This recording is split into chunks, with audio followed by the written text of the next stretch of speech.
আরেকটি সূরা নিয়ে হাজির হলাম। তবে মূল ভিডিওতে যাওয়ার আগে সাজেদ আক্তার চ্যানেলকে লাইক সাবস্ক্রাইব করে পাশে থাকবেন, এটা একটা অনুরোধ রয়ে গেল আপনাদের মাঝে।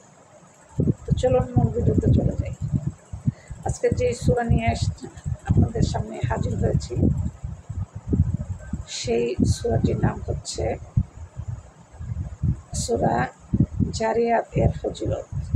সূরা জারিয়াত এর ফজিলত।